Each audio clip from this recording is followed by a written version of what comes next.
must have been the summer of 2017. And I was driving my Ferrari to go play golf. I felt like empty. I was like, I'm going to use social media to try to inspire the young me. Dr. Adarsh Mudgil is a board-certified dermatologist and dermatopathologist. He has a large social media presence with a focus on positivity, pimple popping, and podcasting. This podcast is sponsored by Feel Confident. So for the best skincare and hair care products, head to feelconfident.com.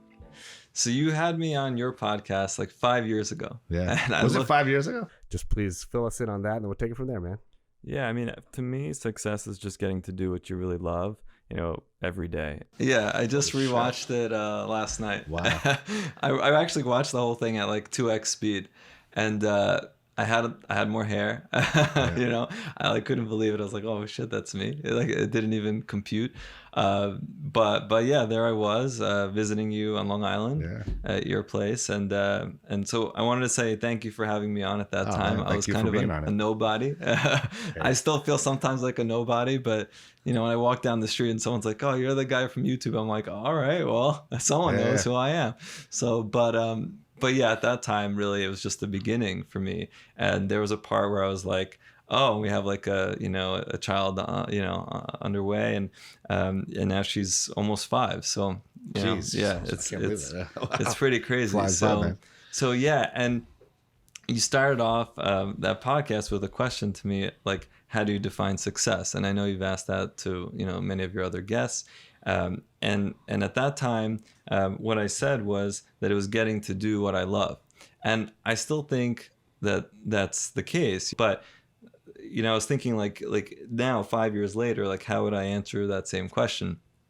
And I think that in addition to that, I think it's also, kind of like about goal setting and, trying to conquer different goals that you set for yourself. And I didn't really cover that too much in my response, last time. So I wanted to expand on that, because that's a big part of it too. At that time, I had my own practice, but I was renting space. I had a part-time job that was most of what I did during the week, and then I was trying to make it happen on my own.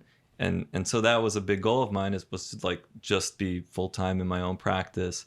So few years back, check that off, and then still renting space up until last November when we moved in here, and that was like another goal sort of conquered, and so each time. So I think that's another, I don't know, I guess part of success is setting these goals. So I wanted to kind of hear your take on that, kind of goal setting and just the concept of achievement and accomplishment and I feel like it's like a moving target, at least for me.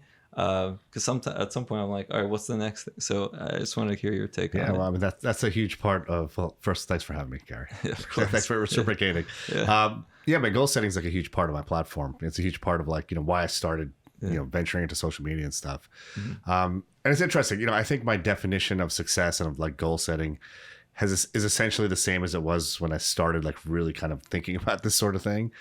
But it's gotten refined and evolved. The more people I talk to, initially my podcast was all about talking to people who, achieved whatever success they had achieved and, whatever it was they were doing, and, figuring out what their definition of success was, and, just really seeing how it all kind of is one continuum, and everyone, you can say it in different ways, but ultimately it's the same thing, right? So for me, success is, like you said, setting goals, but goals have to be smart goals. I talk about that a lot. Specific, measurable, attainable, relevant, timely, right? So you want to set that's an acronym, right? So you want to set a goal. I can't be okay, I use fitness stuff a lot because I'm really into all that sort of stuff. So you can't say, okay, I want to lose 10 pounds, okay, well, you can't say I want to lose weight. It has to be very specific. First of all, I want to lose 10 pounds.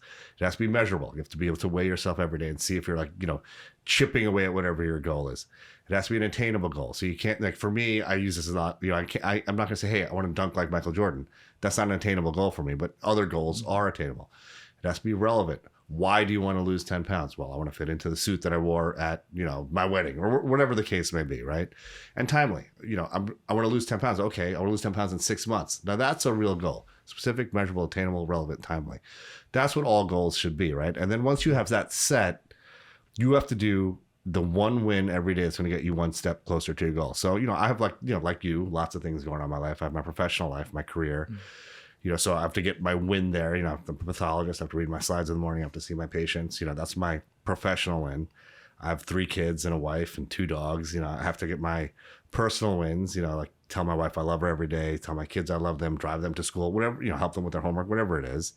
And then my personal goals, posting to social media, getting my workouts in, all of those things.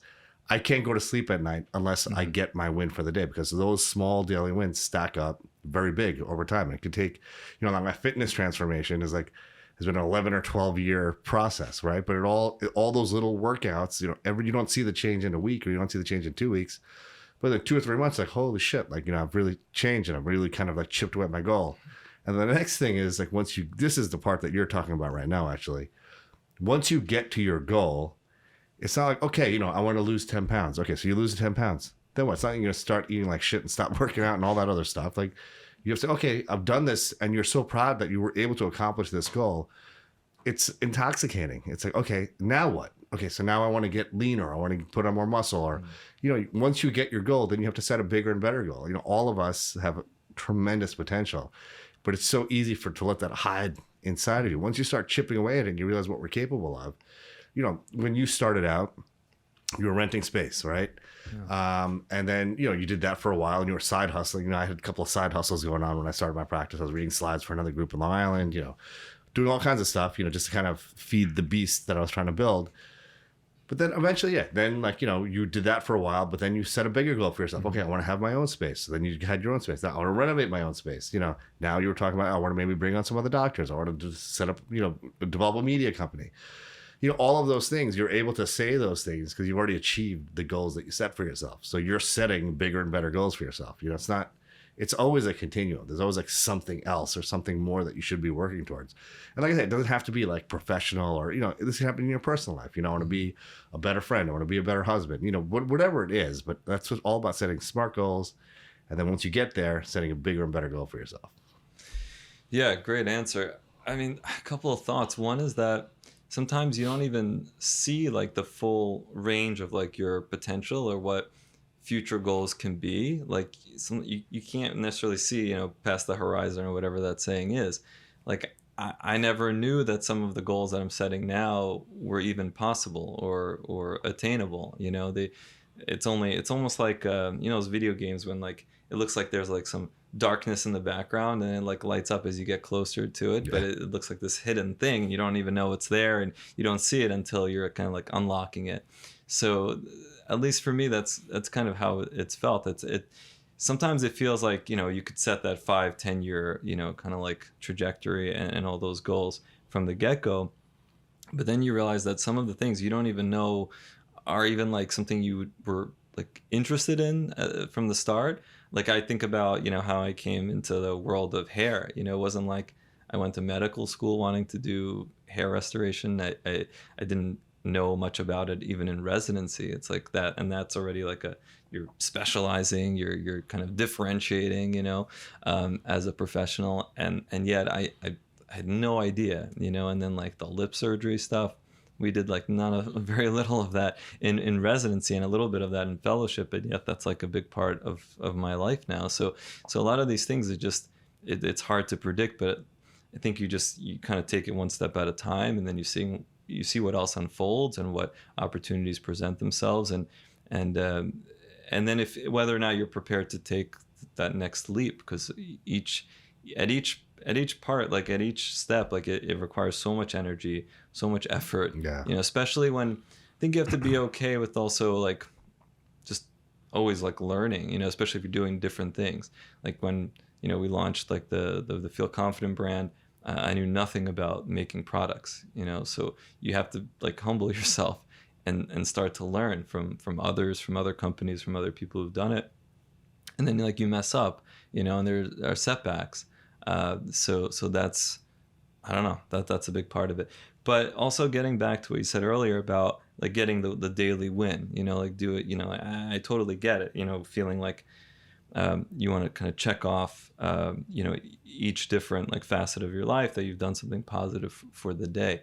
But I have days like I'm sure you do, including today, where I left the house, the apartment, and my daughter was sleeping, and then I'm gonna get home. She'll probably be asleep, and so like I feel like I didn't really check that off for the day, like play with, you know, daughter.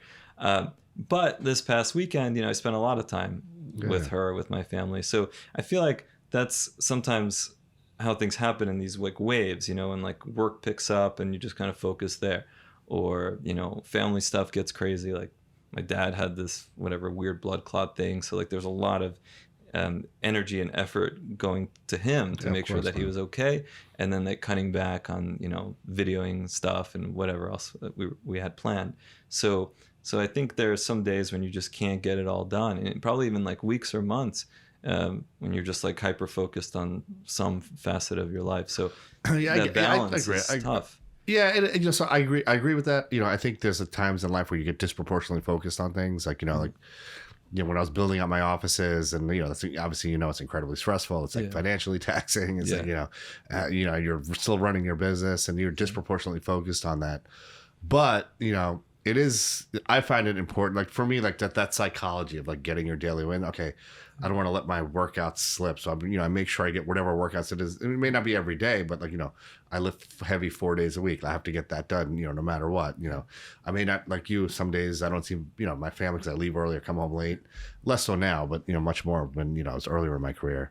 But yeah, you know, there's disproportionate focus for sure. And then you may not be able to like go balls to the wall with each of those daily wins. But, you know, I think as time evolves, you know, I'm a much older soul than you are.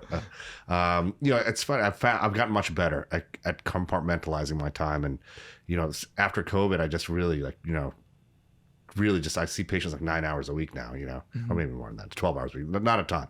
But I pack it in. I, you know, figured out what my best slots are. That really frees up my day. I could drive my kids to school, then I read my slides, then I work out, then I come into the city. You know, I figured out what works because those were the important things I needed to get done. And I made my schedule align with what my goals are. Mm-hmm. Yeah, some people talk about, instead of work-life balance, like a work-life integration. And just, you know, like sometimes at home, you know, I have to do work, but I kind of bring my daughter. Well, my wife's already sort of involved with the practice, but my daughter, like, I'm like, hey, sweetie, I have this like moisturizer. Like, can you just make sure? Do you want to try it out? Like, can you just make sure it's like the other one that we had? And she like loves it because she feels like she's part of it. So just kind of sharing like what I'm going through with her. I mean, when it's appropriate. And she really has a lot of interest in that. I don't know, it seems. But sometimes my wife's like, why are you showing her this like bloody scalp? And I'm like, she said she could handle it, and she does fine with it. But, you know, maybe that's questionable. But yeah, just trying to kind of integrate things so it doesn't feel so, because I'm like kind of always working more or less, or at least like, you know, I have to have my phone by me, and a patient can text me any time, any day. So it doesn't ever get turned off. And I think like as long as our families are receptive to that, I'm sure they are, and supportive, I think that really allows us to do what we do in many ways. I wanted to talk to you about social media.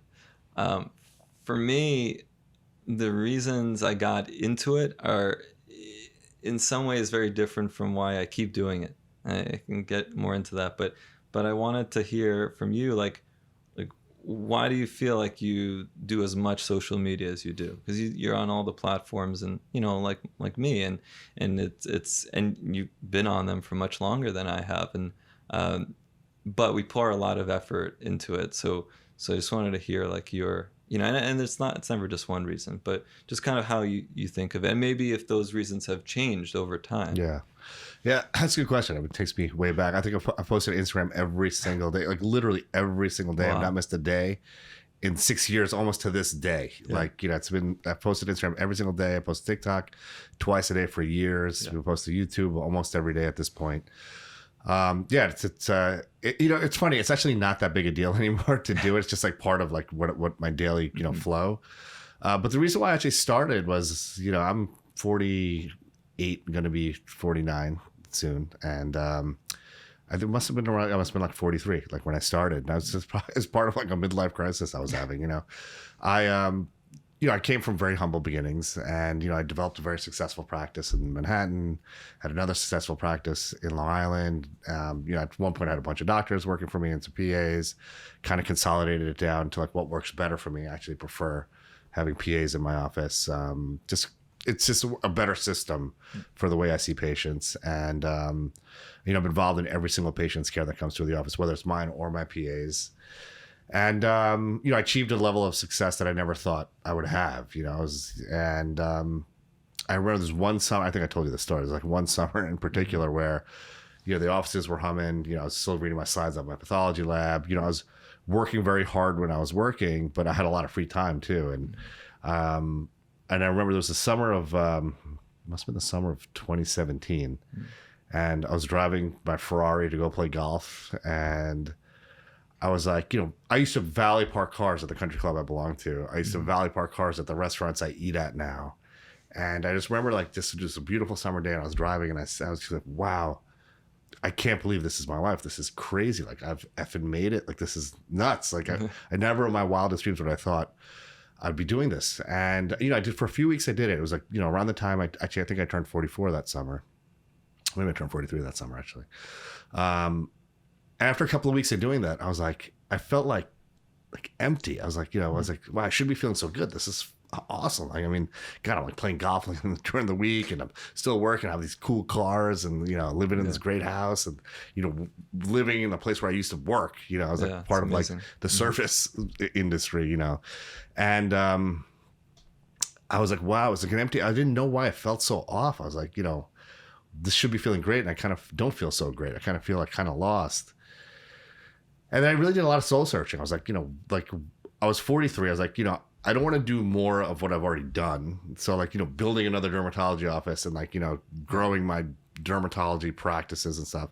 Had like no interest. I had like no interest in doing that. And it was just like more of the same to me. And like the folks that were like at the golf club in the middle of the day are like not really my people, I would say. You know, it's like kind of folks who came from like trust funds and were just didn't really need to work. And, you know, everything I did to that point was just, it was a crazy hustle. You know, I was like always working, you know, crazy multiple jobs, even way into my adulthood. I was like, you know, always grinding and hustling.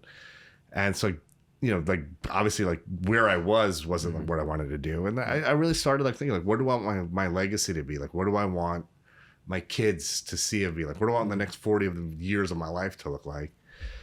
And, you know, I was like, you know what? I really want to talk to the 8-year-old me who was getting beat up at the bus stop, had like the worst clothes, like, you know, 7-year-old hand-me-downs, and thought I was hopeless, and, you know, like the only minority kid in my neighborhood, or one of a few.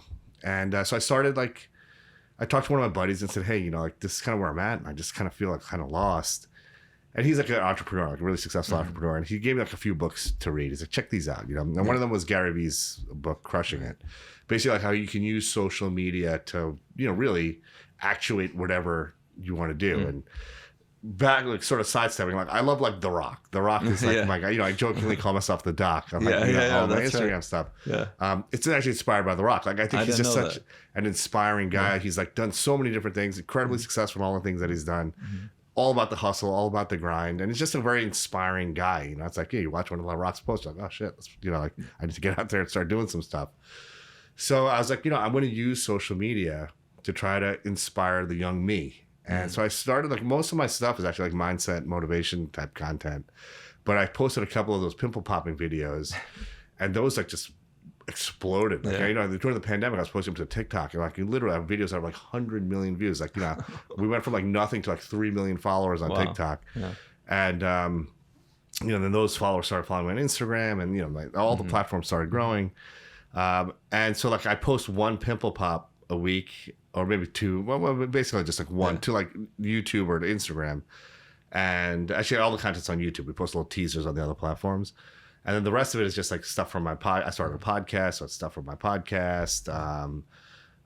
You know, I wrote a book. You know, so all of this stuff is just really trying to inspire folks to see, wow, you know, we're all capable of doing such amazing things. Like I'm living the most improbable life, And like, if I can do it, like literally if I can do it and, done the thing, my fitness transformation, all that sort of stuff, if I can do all the things that I've done, there's no way in hell anyone else can't do it. It's literally Right. all about putting the work in, getting your daily win, and just grinding your way, And yeah, that's what really motivated. And like 6 years later, I'm literally posting the same content. I mean, it's better, I think. It's like much more refined. But like, we have a system down. You do something for long enough, and Ismail, who's my videographer, kind of my producer, and many other hats. Like, we bang out a ton of content on Thursdays. We do this sort of stuff. He'll kind of like, some running gun type stuff. But we have a system. So like, just literally like during the morning, I have like a 10-minute gap where I post to Ismail handles the YouTube stuff, and I post out all the other platforms myself. But it's like just second nature now at this point. You do it for so long. It's just like part of like your daily routine, Yeah, no, that's interesting. That's like really inspiring. So you were just trying to kind of like talk to like your childhood self and kind of see like what almost like, what would your kids want to see of you years later? Like, look, this is what my dad created, and not just the physical building of your practice, but like, here's all the different inspirational words and I hope like my kids or my grandkids, like this is all content that's living in the world. Like, imagine like when I'm not on the planet, like my grandkids can like look at a YouTube video like, oh shit, that's my granddad, like like saying all this cool shit that I could do with my life. Yeah, one day maybe they'll make like a really cool AI version of us, because it's like there's so much content, so you could kind of create that. I mean, for me it was more honestly, like I was in my fellowship, and Instagram was just kind of becoming like the hot new thing, and so I started an account mainly to help like promote myself, because I was like, oh well, how are people going to find out about me? So when I got it, when I got to New York City, of course I went around and met all these people, and no one really ended up sending me patients early on. I don't blame them. Thinking back, I'm like, yeah, that makes sense. Why would they? But at the time, I'm like, come on, I have all these skills, and like I treat people well, and like come on, give me a chance. But the online stuff was like, all right, well, people were starting to do that, build up their reputations, or at least share information. And I don't think mine was like super educational. I don't think people were coming from like a very educational perspective. In the early days of Instagram, it was more like, here's a pic. It wasn't much video. It was like just stills of like, here's a me doing something, and it was always something very positive and some form of success and whatever. But that's kind of what, or maybe like a before and after. And so that those were the early days. And then for me, like I had a YouTube channel around that time, but it was just to make like short clips for the website, and then we would just house them on the YouTube channel. It was never to like try to grow on YouTube. I had no idea like how you would even do that, or like it literally didn't enter my mind. I watched very little YouTube like growing up or in med school. Like it wasn't really a big thing. I didn't use it for like entertainment purposes, and so I just didn't know much about it. And then I was like, well, so that's all it was. It was like kind of marketing early on Instagram, and then with even YouTube, that was like during pandemic. Someone suggested to me, hey, why don't you make these videos? And we started making videos, and then like it turned from something that was more meant to, in a way, like attract some attention for the practice, to wow, like there are all these people who are like listening, and I'm like out here trying to like educate, So it serves multiple functions even now, but it became a lot more educational, and that was like became its primary purpose, really. And then I realized like I was reaching all these people from around the world, and even if they couldn't come to the practice, they were still getting something out of it. So that was super cool. And so like that's how it changed for me. And then I was like, yeah, like I could just impact a lot more people than like the number of how many surgeries can I do in a year? In a lifetime, it's limited, but I can impact. I think the YouTube channel has like almost 200 million views overall, and I'm like that's pretty cool. So that kind of is how it changed for me over time. But there are of course lots of different channels on YouTube, and a lot of them talk about like businessy things, but rarely do people get to hear about like folks like us that like have a business. Forget about like the surgical and medical kind of practice, but just even a business, and we're doing the social media. So for people who may not know like what our teams look like, maybe we can, I guess, both share like what does your social media team look like? Like, you know, and you have your videographer, producer, but like who does all the editing? Is it like does he do most of it? This is the team. Okay, this is the two of us. Okay. Yeah. We do it all. Yeah. Yeah, that's impressive. So Ismail's like a full-time employee. And you know, he work like, you know, we have content. We have like a trove of content at this point, but you know, we literally record the assist videos with my iPhone. Like I have one of my assistants record it. Wow. And then I literally text Ismail the iCloud link, and he chops up the content. And on Thursdays, I don't see patients. So Thursdays, I have like a bunch of like business, like Zoom meetings with other projects and stuff that I'm involved in. Yeah. And then at like 4:00 or like 3:30, Ismail and I like just bang out like 45 minutes of content. Like they asked Dr. Mudgil posts. Literally, how long does it take? Is it 20 minutes? Yeah. I do a little promo for like the YouTube video for that week. Record a podcast, and that's it. Yeah, that's pretty cool. Yeah. And our podcasts are literally like, now they're just kind of like direct to camera. Most of them are. I'll do interviews every now and then if it's something like really compelling that I want to do, but they're like little like 10 or 15 minute like clips. It's almost like the thoughts of the week type thing, you know, just like, you know, something that's been on my mind. Like a couple of weeks ago, like one of my employees who was awesome, you know, she's been with me for a couple of years. She's going back to school, so she like literally just gave me notice, like, you know, like an hour before the podcast, and I just talked about how, like, you know, like I love when, I mean, as much as it sucks for me because she's so great, it's such a big part of my practice, but like, you know, I love that she's spreading her wings and going out into the world, you know, touch the universe in like bigger ways, you know. But I just stuff like that, just stuff that's on my mind. But and then Ismail just chops it up. We make a few promos out of it. We post a podcast every Saturday. Post YouTube, like a long format YouTube video every Monday, and then the rest of it's just like micro clips and stuff. Yeah, so it seems like just like your practice, you've gotten just much more efficient at running it. So similarly, like social media too. I mean, that's impressive. You guys can do so much, just the two of you. That's really cool. For me, like I needed. So I had one guy who helped me just to get the YouTube stuff off the ground. He's actually the one who suggested, hey, why don't you try YouTube? Younger guy, grew up with it. Great. But then parted ways. And so I really wanted someone who like knew like YouTube in and out. And it's hard to find people with that dedicated knowledge. So luckily I found someone who used to work for Mr. Beast and lives on Long Island. Oh, nice. And so, he I don't think I'm the only channel that he manages, but he manages my channel, which is really helpful because I don't have time to do all of it. And then we've got these wonderful guys that come for filming. And then I have editors, you know, and they're like per diem editors, but we have 3 of them now because, you know, we hit them with like one of these. Like it's a lot of, as you know, a lot of work to make it happen. I've thought about bringing someone in house for that, but then I did hire like a full-time social media person, but for Instagram and TikTok. Like it's kind of crazy how subdivided some of the stuff can get because of the brand as well. So, you know, she is supposed to be managing the practice, but then the products as they start coming out. So that's, you know, it's like 4 different channels and accounts. And so, you know, and then the footage from the practice, like there's surgeries, you know, so she has to like come and film them. And so, I mean, it's kind of crazy. Like I can imagine even building out a bigger team, you know, and one day maybe we will, but it won't just be me, you know, in front of the camera. It'll have to be someone else as well. But yeah, there's a lot that can go into it for sure. And then I guess, I mean, you kind of touched on this already, but like, how do you keep all the social media stuff going? And then you've got the practice, you know, and then, you know, the family. So like compartmentalizing, finding time for each of these things.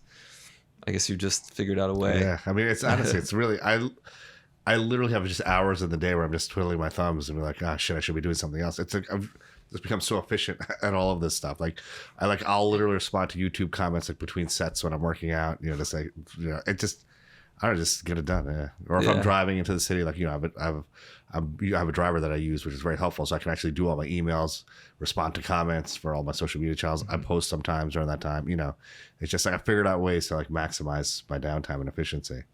That's cool. How do you deal with the negativity from the internet? It's funny. I mean, there's not a ton of it. Like most of it's overwhelmingly positive, but there are always the haters that surface. So I used to just kind of ignore them. But now I actually like to engage them a little bit, you know. So, you know, it's especially like with the clinical practice, like there's like folks always complain with insurance stuff. You don't really deal with that, but like everyone has a deductible, and no one really has a concept of like what that is exactly. So there's a lot of like any like negative comments are usually like some kind of billing related issue, and then I'll just respond back and explain it. Hey, this is the deal. It's not your insurance companies has dictated these policies. It's not your doctor's fault, or even on like YouTube or something. If it's like someone like has some snarky comment about something stupid about like the cyst, I like I like to give like a little clap back in like a funny way, and then we just see how the conversation evolves. But what I started doing, I actually started pinning the negative comments. To like, because I have like a very strong community, so I'll respond to, like I'll give some kind of response or explanation, and then literally like there's all these like supporters. Yeah, they just climb in and handle the rest, rip them apart. So, but yeah, it's funny. I actually had a really interesting interaction with someone this weekend, where someone like posted something like you didn't take this. It was like a cyst excision. It was like this really inflamed cyst. So you can't take the wall of the cyst out when it's like super inflamed. That. And but someone's like, oh, you didn't even take the sac out. You're a terrible, horrible doctor or something. That was literally the comment. But the your was Y-O-U-R, not Y-O-U''re. So I said something like, I'm sorry you feel that way or whatever. Fortunately, my patients feel otherwise. But just so you know, it's your like correct way, a horrible doctor, not your. So then someone commented like, "Oh, you're such an asshole! Like, how can you comment on someone's grammar? Blah blah blah blah." So I had a little back and forth with the guy, but it ended so positively. How? Like he was just basically like, "Hey, I'm not calling you a bad doctor or anything like that. Just like it's a YouTube comments of grammar." Sometimes they're surprised. And I literally said something. I was like, "Hey man," I really felt this way. I was like, "Hey man, nothing but I truly." Nothing but like peace and love, man. Like wishing you all the best. Have a great day. And then he responded back like something positive. Hey, doc, I appreciate you. God bless. Whatever. But it ended up just turning out to be something positive from something negative. But that happens a lot. That's why I do like to kind of engage it, because most of the folks that are like making those negative comments, it's not that it's like they probably have something very, they've hard live or something going on that's precipitating that negativity, right? So I do try to engage it a little bit, and then my hope is it always like turns into something positive, kind of like making lemonade out of the lemons. I mean, it doesn't always end up that way, but yeah, I know that negativity is not. It's directed at the world. It's not like directed at me. You usually just want some attention. Yeah, so exactly. You're kind of giving it to them, but also with a slight correction. Exactly. It's just it's my way of trying to make a slight correction. Does it ever get under your skin at all? Because I mean, I surely see comments from time to. I see lots of negative comments too, and sometimes if they're really bad, not just about me, but like about some other topic in the video, or like if it's a celebrity or whatever it might be, or sometimes my own patient, like I'll delete it. Sometimes with YouTube, I'll like block them from the channel if it's really bad, because I'm like, I don't really want this negativity here. But surely there's some comments that I read where I'm like, is that really how some people feel? And then it still kind of catches me off guard, even though I feel like I've heard it all. But some phrasings can be a little bit different, and you start to kind of like, I don't know, it makes you kind of like, it stops you in your tracks a little bit. Do you get that ever? Yeah, of course, human, man. Yeah, I mean, everybody does, Yeah. Do you delete them, or no? You just let it go. I let it all ride. Yeah. Like something like I said, some of them are like the ones that are just so egregious. I pin them and just let's see where the dust settles here. Yeah, that's interesting. I never thought of doing that. Yeah, it's funny because people will be like, I can't believe you pinned this. That's so great, and That's awesome. Yeah. So just getting a little bit more towards kind of skincare. So there was a video that just came out from Style Theory, this channel on YouTube. It was originally Matt Pat had like a bunch of like Game Theory. I don't know if you've heard of this collection of channels. So now they have like all types of theories. So Style Theory, and it was looking at skincare, and they're like, oh, skincare is just like, it's all like a myth, and that these big companies are just trying to like sell you all these things that you don't need, like you just need like a bar of soap, and yet they're telling you that they're making it all sciencey and all fancy, and you don't need any of it. So I mean, I reacted to it with just like tried to give a balanced approach.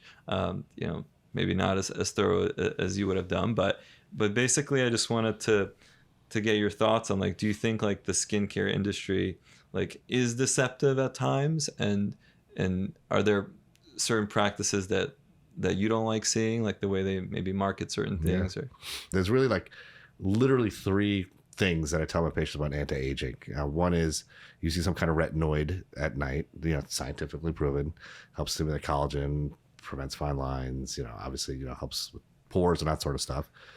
A titanium or zinc containing SPF 30 sunscreen every day, at least an SPF 30. 30 is the magic number. You have basically, there's not much difference between 30 and 100, but there's fairly significant difference between 15 and 30. And having a mineral component of that with titanium or zinc. Obviously, you want to protect yourself against skin cancer, but there's a lot of anti-aging benefit that you get from having a barrier sunscreen. And then the third thing is Botox. There's a huge value to preventive Botox, injecting Botox before you have lines at rest. I do tell my patients, if they want to use a vitamin C serum or whatever, and you've already allocated your resources to the first three things, go ahead. It's not going to hurt you.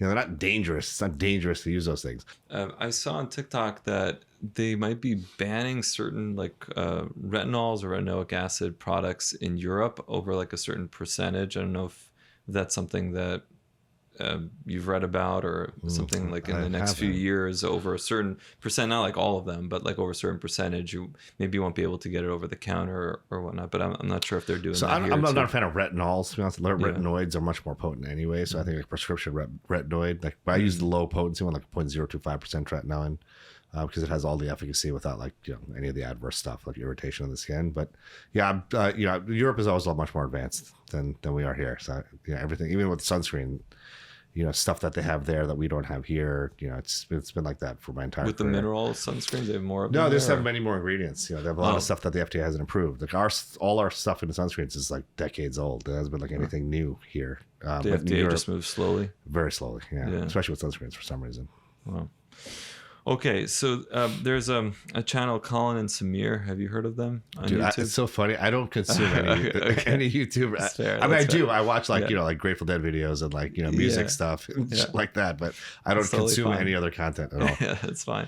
Usually I'm just looking for videos to react to, and then Colin and Samir I watch almost religiously just to learn about YouTube, and also they talk a lot about businessy things, and I think it's helpful because you're, we're running a business, and there's lots of YouTubers who kind of form their own businesses, and trying to make that all work, and in the social media sphere, it's interesting. There's always something I pick up from them, and it's all types of different YouTubers. It could be a musician, could be a just pure entertainer, or whatever, everything in between. But one thing that they ask some of their guests is what is your relationship with money, and just it usually plays a role in how people have built out their businesses, or why they even are doing YouTube in the first place, or or starting any other type of business. So yeah, just if you wanted to.